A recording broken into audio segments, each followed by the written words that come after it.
message. Hi, hello. I'm the junior manager here at the restaurant. I'm supposed to walk you through the job as our new security guard. From your resume, I can tell that you're already a well-experienced guard. But, it's protocol, so I have to walk you through the basics anyway. So, let's get started. We have security cameras all around the restaurant, and if you bring up the camera panel, you'll be able to view the feed from each camera by pressing the camera button on the minimap. Now, our lights are always off during the night. Obviously, because it'd be a waste of power to leave them on all night. So to actually see something on the cameras, you can activate the camera system's night vision mode. You activate night vision by clicking on the button of whatever camera you're currently viewing. So for example, say you want to see what's on camera 1. You bring up the camera panel, you click on the button that says Cam 01, and then to use night vision, you click on Cam 01 again. Once night vision is activated, you can click on any of the other cameras and view them with night vision as well. And you turn it off the same way you turn it on. Now, night vision takes more power than regular vision, so make sure you use it sparingly. Your first priority as a security guard here is to keep an eye on the animatronics.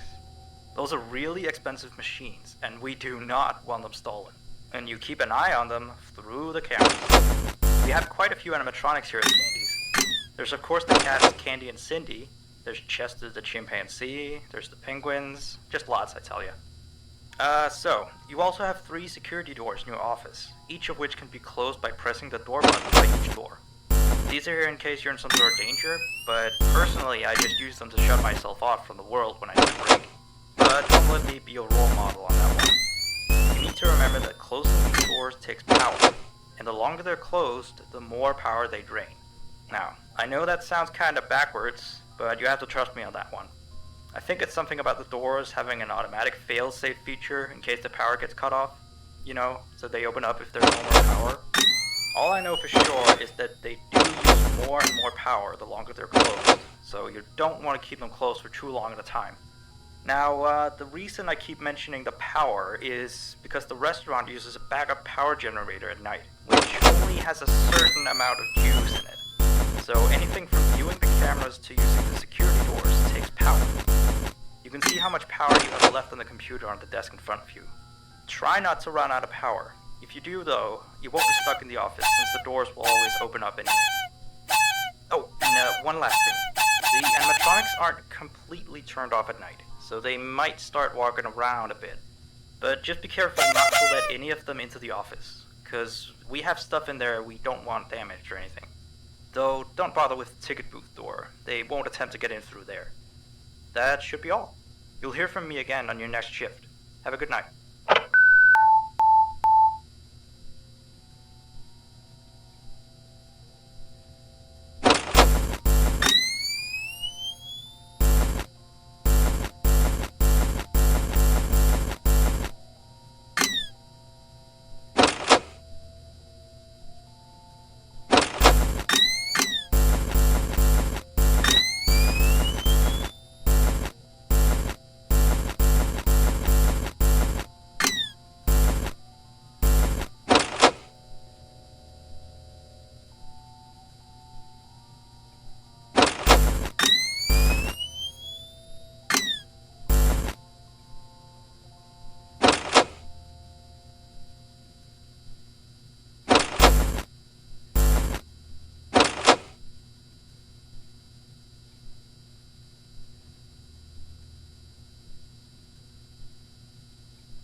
Hey there. I put up a note today to gather some intel on the animatronics from the other employees. Just to get a list of the issues we've had with them. They've written down some stuff here for you, so let's see. Alright, so obviously the animatronics walk around at night, you know that by now. They try to get to places they shouldn't be. Yep. They act weird after dark. Yep. They don't like adults. I mean, I suppose. They always seem nice around children. Around us employees, they just kinda stare at you. I always thought they just hadn't been coded to interact with anyone other than children. But some of the other employees have felt threatened by them. But I know that some of them are also superstitious morons. So who knows if they just became scared when the animatronic looked at them in the eyes or something. Anyway, one last thing on the list here. The last penguin interferes with the system. There's a sentence I never thought I'd say. We have these penguin animatronics as waiters. They take people's orders and whatnot. We used to have 3 of them, but 2 of them broke down and haven't been fixed yet. I think they're referring to the 3rd penguin that still works, or, well, apparently it doesn't quite work. So yeah, definitely don't let him into the office. His presence alone could probably destroy our systems. Well, that'll be it for now. I'll be sure to leave another message for your next shift.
here, I see.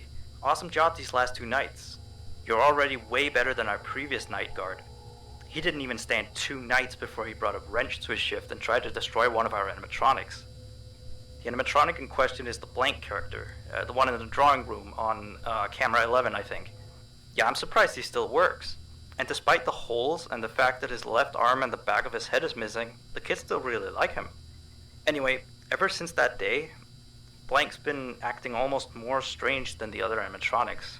Like, among other things, he seems to have developed this fascination with getting into the office through the ticket booth. And I guess he can't see the glass or something. So yeah, keep an eye on him. If you see him heading for the ticket booth, just shut the door in his face, and then he'll find something else to do, I guess. Oh, and by the way, ever since that new Freddy Fazbear's Pizza closed last week, we've been getting more and more customers during the day. So next week, if you're up for it, we could use you on the day shift. Think it over. We'll talk later.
Alright, so real quick, we had an old animatronic version of Candy, but before we got these new shiny ones.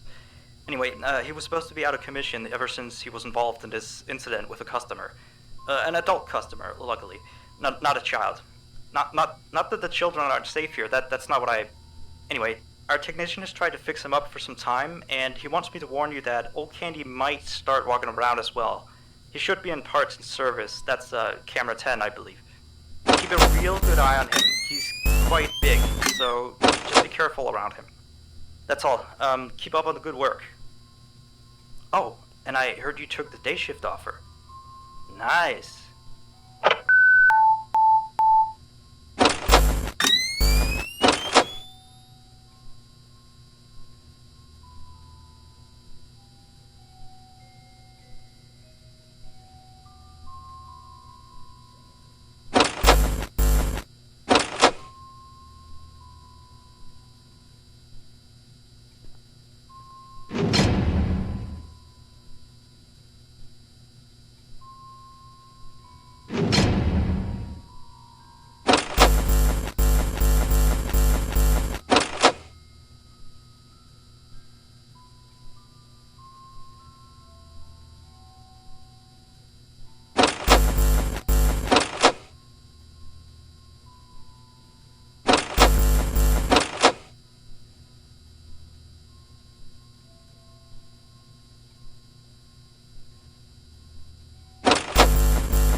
You have 2 new messages. Hello again. So, the big boss man told me to inform you about our off-limit areas. I know that sounds kind of silly since you're supposed to be guarding the place, but the manager's adamant that we don't go where we're not supposed to be. He's mostly talking about the rooms that aren't on your little mini-map. And they aren't on the map because it apparently isn't any of your business. Or ours, for that sake. Like that extra room next to the parking service room. I believe you can see the door from camera 9. Ah, yes, thank you. Here, keep the change. Excuse the sound of my delicious latte. Anyway, the manager says it's just a storage room, but I've of course heard many stories from my superstitious colleagues. So it's either an extra kitchen, a staircase to a secret underground tunnel, or it's where he puts his bowling equipment because he doesn't want his wife to know he's still bowling. Of course, I don't believe it's anything special, to be honest. I overheard him talking about the room once. He mentioned something about some old, unused stuff. Maybe he's hiding a smile in there. Who knows? Yeah, sweetie. Anyway, I am all out of time. See you next week.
Hey, you're still here? I thought you wanted that transfer as the night shift. Although, your shift isn't even tonight. Frank's supposed to be here. What did you do with Frank? Where is he? Oh, well, I guess someone has to watch over the place tonight, so just stay put. And, keep watching the place, and don't break anything. This is not okay. You and I need to have a little talk next week, okay? Bye.